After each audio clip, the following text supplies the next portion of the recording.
Hello, welcome to Aarti classes. आज मैं आपके सामने एजुकेशन साइकोलॉजी शिक्षा मनोविज्ञान के कुछ इंपॉर्टेंट क्वेश्चन लेकर आई हूँ। ये एक सीरीज में हम लोग करेंगे, ठीक है। हर पार्ट में इसके 10 से 15 क्वेश्चन होंगे और अप्रॉक्स हम लोग इसमें 100 से 200 क्वेश्चन के आसपास करेंगे, ठीक है। वो आपके रिस्पांस के ऊपर डिपेंड करता है कि हम कितने क्वेश्चन करेंगे। 100 तो एटलीस्ट हम लोग करेंगे ही करेंगे, उससे हम कितना ऊपर करते हैं, ठीक है। ये इंपॉर्टेंट क्वेश्चन है, इससे आपको क्वेश्चन कंसेप्ट समझने में बड़ा ईजी रहेगा और आपको जितने भी क्वेश्चन आते हैं पेपर्स में उनको पता चलेगा किस तरीके से कंडक्ट करते हैं, ठीक है। और अगर आपको वीडियोस समझ में आ रहे हैं तो प्लीज़ शेयर कीजिए। जितने भी वीडियो अगर आप लोग आगे शेयर करेंगे, क्योंकि आप लोगों का रिस्पांस बिल्कुल भी नहीं आ रहा है। अगर आप लोगों का रिस्पांस आएगा बहुत अच्छा सा, आप लोग ज़्यादा शेयर करेंगे तो मैं ज़्यादा से ज़्यादा वीडियोस को बनाऊंगी और मैं डालूंगी, ठीक है। तो अगर आपको पसंद आए तो प्लीज़ शेयर कीजिए, चैनल को सब्सक्राइब करिए और लाइक का बटन दबाइए। इसके साथ साथ नोटिफिकेशन का जो बेल है आती है सब्सक्राइब बटन के बिल्कुल बगल में, उस बेल को भी प्रेस करिए। उसमें ऑल नोटिफिकेशन में ऑल आता है, उसको प्रेस कर लीजिए ताकि सारी नोटिफिकेशन आपके पास टाइम टू टाइम पहुंच जाए। आप उस नोटिफिकेशन बटन को प्रेस नहीं करते, जो बेल बनी हुई होती है, जिससे आपके पास सारी नोटिफिकेशन नहीं पहुंच पाती है, ठीक है। अब विदाउट वेस्टिंग योर टाइम हम लोग स्टार्ट करते हैं। आज का first question is that which level of cognitive domain would the following question relate to? Would frequent washing of hands result in reduction in incidence of diarrheal diseases? इसमें बोलता है वो कि संज्ञानात्मक डोमेन के किस चरण से नीचे दिया गया प्रश्न संबंधित है। क्या निरंतर हाथ धोने से डायरिया रोगों की घटनाओं में कमी आती है? तो फर्स्ट ऑप्शन है कंप्रीहेंडिंग, अब बोथ। सेकंड अप्लाई, लागू करना। 3 एनालाइज करना, विश्लेषण करना। और फोर्थ है मूल्यांकन यानी कि इवेल्युएट करना। तो आप समझिएगा पहले क्वेश्चन क्या कहना चाह रहा है। देखिए क्वेश्चन यहाँ पे हमें बोल रहा है कि संज्ञानात्मक डोमेन के किस चरण से, मतलब जब हम कॉग्निटिव डेवलपमेंट की बात करते हैं तो इनमें से वो कॉग्निटिव डेवलपमेंट का जो पोर्टल है, जो हम लोग सीरीज बात करते हैं, वो इनमें से कहाँ से पता चलती है।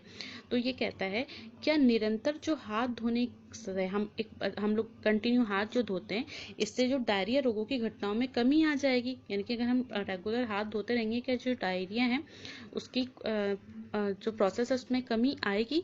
तो इन चारों ऑप्शन में से कौन सा सूटेबल रहता है इसका। तो देखिए अगर हम लागू करते हैं किसी चीज़ को, यानी कि अगर हम अप्लाई करते हैं, ये जो पूरा फॉर्मेट है, मतलब ये जो चीज़ कर रहे हैं, मैंने मेरे दिमाग में एक इमेज आई, एक क्वेश्चन आया कि अगर मैं कंटिन्यू हाथ धोते रहेंगे, जैसे अभी भी आप देख रहे हैं कोरोना में हमें बताया गया है कि आप कंटिन्यू 20 सेकंड तक हाथ धोइए, ठीक है। तो वही चीज़ है कि अगर ये चीज़ हमारे दिमाग में आ गई कि मैं अगर हाथ धोती रहती हूँ बार बार, तो डायरिया जो है वो नहीं फैलेगा, उसको मैं कंट्रोल कर सकती हूँ। तो ये मेरे कॉग्निटिव में से, कॉग्निटिव डोमेन में से क्या दिखाता है आपको।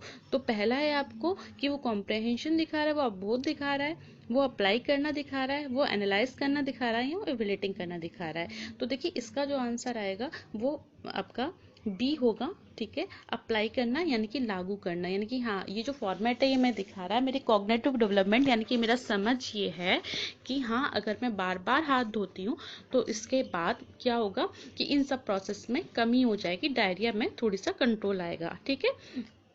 आई होप आपको समझ में आया होगा। सेकंड क्वेश्चन पे चलते हैं। सेकंड क्वेश्चन है हमारा, सेकंड क्वेश्चन कह रहा है in the affective domain, in the affective domain abstract knowledge is built at the level of, यानी कि भावात्मक डोमेन डैश के स्तर पर संक्षिप्त ज्ञान बनाया जाता है, ठीक है। इसके ऑप्शन क्या है, ऑप्शन देख लेते हैं। ऑप्शन में वो पहला बोल रहा है वैल्यूइंग, दूसरा है आपका ऑर्गेनाइजिंग, तीसरा है करेक्टराइजिंग, फॉर अर्थ है नन ऑफ द अबव, यानी कि अंकन, आयोजन, निरूपण या इनमें से कोई नहीं। अब देखिए क्वेश्चन क्या कह रहा है, पहले क्वेश्चन को समझिए। क्वेश्चन यहाँ पे कह रहा है कि भावात्मक डोमेन में, यानी कि जब हम किसी चीज से अफेक्ट होते हैं या हम किसी चीज से हम लोग जुड़ते हैं, तो इनमें से क्या डैश के स्तर पर संक्षिप्त ज्ञान बताता है। यानी कि हमारा अगर हम नॉलेज की बात करें तो एब्स्ट्रैक्ट नॉलेज बना रहा है हमारी, और किस तरीके से बना रहे, ज्ञान बना रहा है, ठीक है।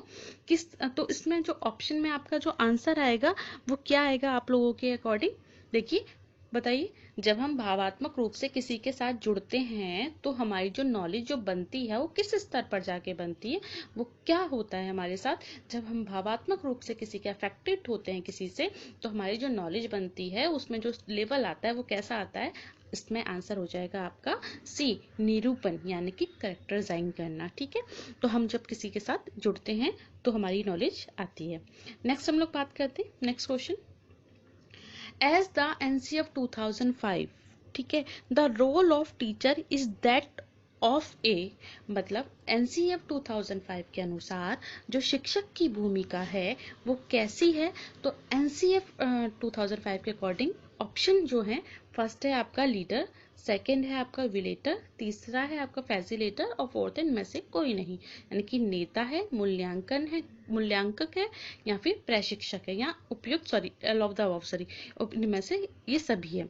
तो देखिए यहाँ पे जो आपका आंसर कह रहा है, आप लोगों के अकॉर्डिंग बिल्कुल नाम से ही पता चल गया होगा, NCF 2005 हमें ये कह रहा है कि जो टीचर होता है वो स्टूडेंट के लिए क्या होता है, सिर्फ एक प्रशिक्षक होता है, यानी कि एक फैसिलेटर होता है, और इसके अलावा कोई नहीं। वो सिर्फ इसको क्या करता है, बच्चों को जो सुविधाएं लाता है जिससे बच्चा अपना डेवलपमेंट आगे की तरफ कर सके या प्रोसेसिंग में काम कर सके। ठीक है, अब आगे चलते हैं। नेक्स्ट क्वेश्चन है, micro teaching was invented by, ठीक है, सूक्ष्म शिक्षण की खोज किसने, बिल्कुल फैक्चुअल क्वेश्चन है, सूक्ष्म शिक्षण की खोज किसने करी है। तो इसमें जो ऑप्शन है आपके, वो पहला है आपका लियो लॉन्ग, दूसरा ऑप्शन है आपका रीड हेस्टिंग, तीसरा ऑप्शन है आपका स्टीव सम्पसन और फोर्थ ऑप्शन है आपका डिवाइड एलन। ठीक है, अब इसमें से वो ये कह रहा है कि कौन है इनमें से माइक्रो टीचिंग का जनक। तो अगर हम लोग सीधा बात करें, इसको तो कुछ समझाने वाली बात नहीं, तो इसका ऑप्शन हो जाएगा आपका डी, डिवाइड एलन। जो डिवाइड एलन है वो क्या है, माइक्रो टीचिंग के जनक हैं। ठीक है, माइक्रो टीचिंग का मैंने एक वीडियो भी बना रखा है पहले, अगर आपको देखना है तो आप माइक्रो टीचिंग को समझ सकते हैं कि क्या होता है। ठीक है, तो माइक्रो टीचिंग क्या होता है कि हमारा एक प्रोसेस होता है कि हम लोग अगर क्लास में, अगर हम लोग टीच कर रहे हैं, अगर क्लासरूम में हम लोग टीचिंग दे रहे हैं, तो उन टीचिंग के अकॉर्डिंग जो हम लोग प्रोसेस लेते हैं कि कितना कितना टाइम कौन कौन से फॉर्मेट को दिया जाएगा, तो वो हमारा माइक्रो टीचिंग कहलाता है। ठीक है, अब हम लोग आगे चलते हैं नेक्स्ट क्वेश्चन पे। नेक्स्ट क्वेश्चन है आपका, IQ level which difference learning, ठीक है, सॉरी थोड़ा सा इसको कर लेते, मूव कर लेते हैं। Okay, IQ level which differences learning disorder from intellectual deficiency is, ठीक है, IQ स्तर जो पठन रोगों को बुद्धिमत्ता की कमी से अलग करता है, ठीक है, वो कितना होता है, मतलब कौन सा IQ लेवल है। इनमें से चार option, option A 50, option B 70, option C 80 और ऑप्शन 4 जो है आपका 100। वही बोला है कि IQ लेवल के स्तर की अगर हम लोग बात करें तो इनमें से ऐसा कौन सा IQ स्तर होगा जिससे जो हमें पढ़ने में जो दिक्कत होती है, पठन रोगों को बुद्धिमत्ता की कमी से अलग कर सकते हैं, यानी कि हम डिवाइड कर सकते हैं कि बच्चे के अंदर इंटेलिजेंस की कमी है या बच्चे को पढ़ने में कठिनाई हो रही है, वो कौन सा इनमें से लेवल आएगा। तो इसके अकॉर्डिंग हम अगर लोग बात करें तो आपको पता होगा कि अगर हम लोग 90 जो हमारा IQ होता है वो हमारा एक तरीके से नॉर्मल होता है। ठीक है, नॉर्मल मतलब औसत, ठीक है, औसत, या फिर अगर हम लोग बात करें एवरेज, ठीक है, इनमें से कुछ भी आएगा। तो जो हमारा नॉर्मल IQ है वो हमारा कैसा होता है, वो 90 होता है। ठीक है, औसत नॉर्मल, और इसमें से हमें वहाँ पे डिवाइड करना है, वो पॉइंट डिवाइड करना है जहाँ से हम इंटेलेक्चुअल डिफिशिएंसी को अलग कर सकते हैं लर्निंग डिसऑर्डर से। तो इसका जो आंसर हो जाएगा वो आंसर होगा बी, यानी कि 70 जो IQ लेवल होता है, इससे हम दोनों चीज़ों को, लर्निंग डिसऑर्डर को और इंटेलेक्चुअल डिफिशिएंसी को अलग कर सकते हैं, यानी कि पठन रोगों को और बुद्धिमत्ता को अलग अलग कर सकते हैं। ठीक है, नेक्स्ट क्वेश्चन पे चलते हैं हम लोग। नेक्स्ट क्वेश्चन हम लोग चलते हैं, Which activity does not involve active learning? ठीक है, किस गतिविधि में प्रत्यक्ष पठन शामिल नहीं है। इनमें से कौन सी गतिविधि जिसमें हम प्रत्यक्ष पठन नहीं करते हैं।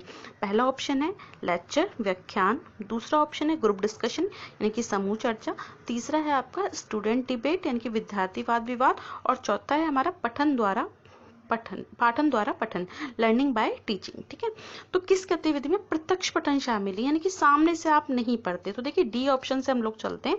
तो पहला ऑप्शन हमें ये बता रहा है कि लर्निंग बाय टीचिंग। ठीक है, तो जो लर्निंग बाय टीचिंग है हमारा, यानी कि पठन द्वारा पठन है, इसमें तो साफ नजर आ रहा है कि पठन शामिल है डायरेक्ट रूप से, कि जब हम लर्निंग किससे कर रहे हैं, पठन से कर रहे हैं, यानी कि पढ़ा रहे हैं उससे सीख रहे हैं, पढ़ रहे हैं उससे सीख रहे हैं। सेकेंड वो कह रहे हैं स्टूडेंट डिबेट।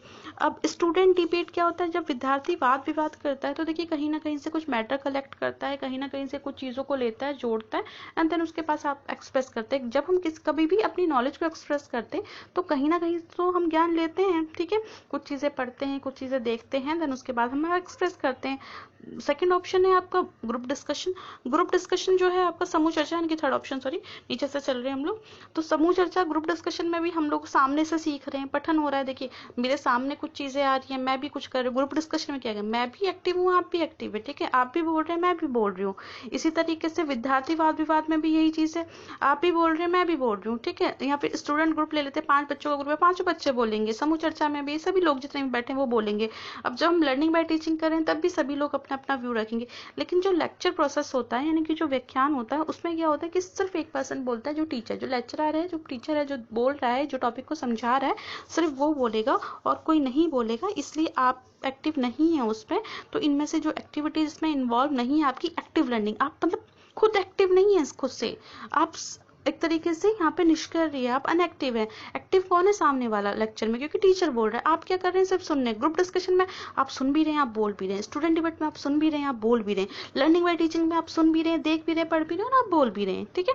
आई थिंक आपको समझ में आया होगा। प्लीज अगर समझ में आ रहा है तो मैं फिर बार बार ये बोलूंगी कि एक तो सबसे ज्यादा आप लोग शेयर कीजिए वीडियो को, ठीक है। वीडियो को शेयर नहीं कर रहे हैं आप।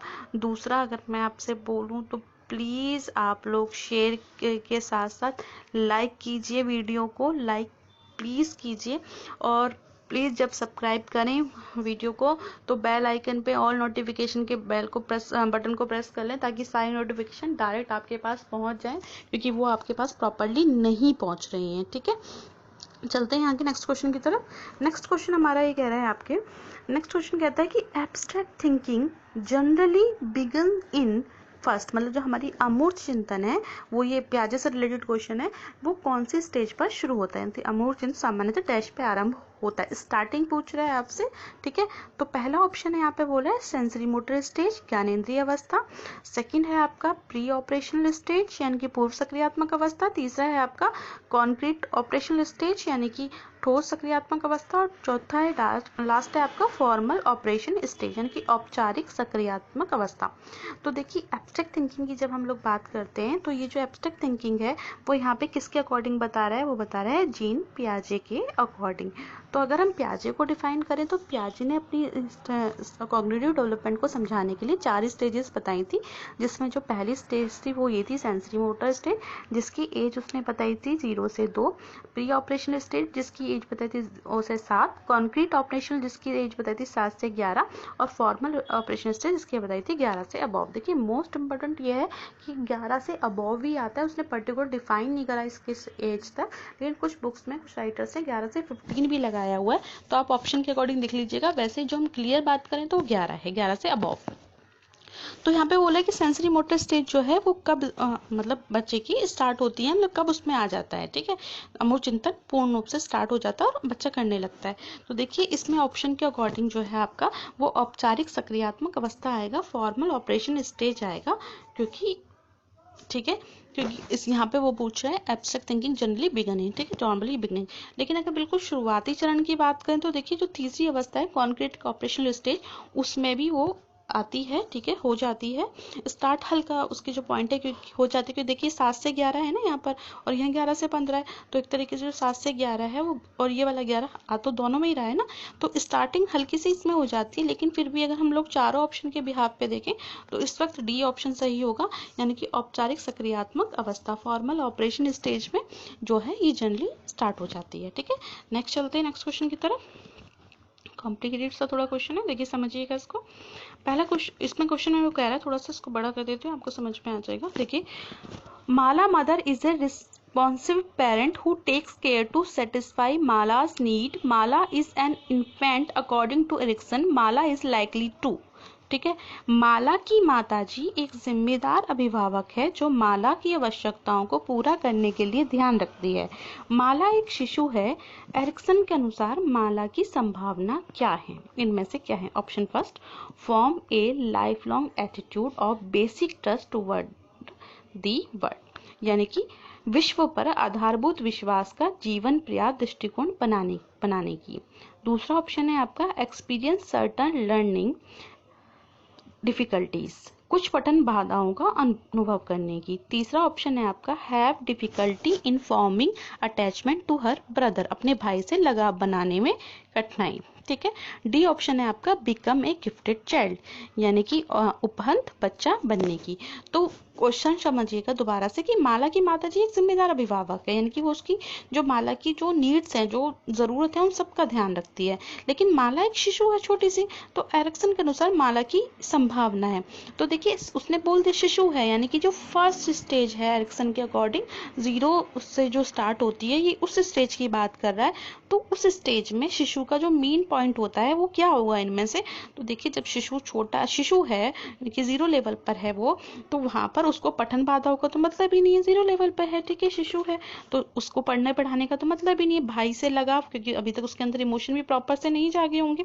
दूसरा कि आप उपहंत बच्चा की गिफ्टेड चाइल्ड, अभी भी उसको हम पूरे प्रोसेसिंग को नहीं कर सकते कि वो प्रॉपर गिफ्टेड है या नहीं है, शिशु है ना, पर्टिकुलर एज डिफाइन नहीं करी। तो ऑप्शन बच गया क्या हमारे पास इसमें? ऑप्शन हो गया हमारे पास ए, विश्व पर आधारभूत विश्वास का जीवन पर्याप्त दृष्टिकोण बनाने के, reform A life long attitude of basic trust toward the world, यानी कि इसमें जो वो माँ पे विश्वास करेगी, फिर अपनी फैमिली पे, फिर पड़ोस पे, खेल कूद में, तो सबको वो विश्वास करेगी। ठीक है। तो धीरे धीरे क्या होगा, उसका जो ट्रस्ट, जो फर्स्ट स्टेज है उसकी ट्रस्ट एंड मिस ट्रस्ट, वो वाली स्टेज उसको बिल्डअप कर रही है, क्योंकि एज उसने बता दिया शिशु है, शिशु उसकी फर्स्ट स्टेज में, और फर्स्ट स्टेज में जो वो अपनी माँ अपनी फैमिली के साथ जो भी चीजें उसके साथ कलेक्ट हो रही हैं, उससे वो क्या सीख रही है? वो लोगों पे ट्रस्ट करना, लोगों पे मिसट्रस्ट करना सीख रही है अकॉर्डिंग टू एरिक्सन। ठीक है। नेक्स्ट हम लोग क्वेश्चन की बात कर लेते हैं। नेक्स्ट क्वेश्चन यहाँ पर आपका कह रहा है कि for a systematical distribution to standard division, ठीक है, covers approximately percentage of item, एक समहित आवंटन में 2 मानक विचलन लगभग 10% मत को आच्छित करते हैं। देखिए थोड़ा सा कॉम्प्लिकेटेड क्वेश्चन है, ये चीजें आपको मतलब ये आपको पूरा प्रॉपर तरीके से समझाई जाती है ब्लैक बोर्ड पे। देखिए बड़ा लंबा प्रोसेस है। तो अभी अगर हम लोग इसका आंसर की बात कर ले, तो देखिए 2 मानक विचलन की अगर हम लोग बात करें, 2 स्टैंडर्ड जो हम लोग डिवीजन की बात करें, उसमें जो आंसर आएगा आपका इसका 95 आ जाएगा। ठीक है। बाकी इसको प्रोसेस को मुझे पूरा समझाना पड़ेगा, आपको इसे छोटे रूप में नहीं आ सकता, तो मैं नेक्स्ट वीडियोस में इसको पूरा प्रोसेस को समझा दूंगी। ठीक है। चलिए आगे क्वेश्चन पे चलते हैं। नेक्स्ट क्वेश्चन है आपका, नेक्स्ट क्वेश्चन आपका कह रहा है टाइप ऑफ, ठीक है, type of reinforcement which produce the slowest rate of extinction is. First answer question समझिएगा, सुदृढ़ीकरण का प्रकार जो विलोपन की धीमी गति उत्पन्न करता है। First continuous reinforcement, second fixed ratio reinforcement, third है आपका फिक्स्ड इंटरवल रीफोर्समेंट, चौथा है आपका वेरिएबल रेशियो रीफोर्समेंट, यानी कि आपका निरंतर सुदृढ़ीकरण, निश्चित अनुपात सुदृढ़ीकरण, निश्चित अंतराल, या फिर चर अनुपात सुदृढ़ीकरण। ठीक है। तो यहाँ पे देखिए पहले क्वेश्चन को समझिएगा। क्वेश्चन कह रहा है वो कि जो रीफोर्समेंट होता है, रीफोर्समेंट का एक प्रकार है जो विलोपन, ठीक है, जो स्लोएस्ट रेट, ठीक है, जो विलोपन की धीमी गति उत्पन्न करता है, स्लोएस्ट रेट जो है उत्पन्न करता है, इनमें से वो क्या है? तो देखिए जब हमारे अंदर बहुत सारे पॉइंट आते हैं, लाइक वेरिएबल टाइप का जो हमारा रेशियो होता है कि कुछ भी फिक्स नहीं है, ठीक है, कभी कोई रेशियो आ रहा है, कभी कोई रेशियो आ रहा है, तो वो जो रीफोर्समेंट है वो क्या करता है कि हमारे अंदर धीरे, क्योंकि कुछ रीफोर्समेंट ऐसे होते हैं जिनसे हम ज्यादा एक्टिव होते हैं, कुछ रीफोर्समेंट ऐसे होते हैं जिनसे हम लोग उतनी तरीके से प्रोसेस को आगे नहीं बढ़ा पाते। तो जो हमारे जो रेट है जो हमारा बढ़ने का, प्रोडक्शन का, वो जो है कम होता है, और वो कब होता है? जब हमारा जो चर अनुपात सुदृढ़ीकरण होता है, यानी कि वेरिएबल रेशियो रीफोर्समेंट होता है जब हमारा, ठीक है, यानी कि ऑप्शन डी हो जाएगा। क्योंकि इसमें क्या होता है, हमारे को पर्टिकुलर हम फिक्स नहीं हो पाते कि एक किस पॉइंट पे हम जो लोगों पे काम करना है, किस तरीके से हम लोग आगे, हमारे को ये पॉजिटिव जा रहा है रिफोर्समेंट या नेगेटिव जा रहा है, कितना हम लोग इस पर वर्क कर पा रहे हैं। ठीक है। ये वीडियो है छोटा सा, अगर आपको समझ में आया हो तो वेल एंड गुड है, नहीं आया हो तो नेक्स्ट वीडियो अभी देखिए, 2-3 वीडियो आपको समझ में आ जाएंगे। कुछ क्वेश्चन हमने इसमें करने की कोशिश करी है, आगे थोड़ा सा और बड़ी सीरीज लेकर आएंगे। ये स्टार्टिंग प्रोसेस था, सिर्फ आपको एक इस प्रोसेस में जुड़ने के लिए। आप लोग जुड़िए, जितना आप जल्दी जुड़ेंगे, जितने लोग जुड़ेंगे, फिर उतनी जल्दी हम लोग एक लाइव सेशन भी शुरू कर देंगे। लाइव क्लासेस रहा करेंगे, टॉपिक को डिस्कशन करा करेंगे, लाइव क्वेश्चन आंसर का डिस्कशन हुआ करेगा। लेकिन उसके लिए आप लोगों को सपोर्ट देना पड़ेगा इन वीडियोस को मुझे, और ज़्यादा से ज़्यादा लोगों को शेयर करिए, इस फैमिली में जोड़िए। जितना लोग आप लोग जोड़े पाएंगे उतना ही जल्दी हम लोग काम कर पाएंगे बहुत अच्छे लेवल पर। ठीक है, चलिए आज का जो वीडियो है यहीं पे ख़त्म करते हैं।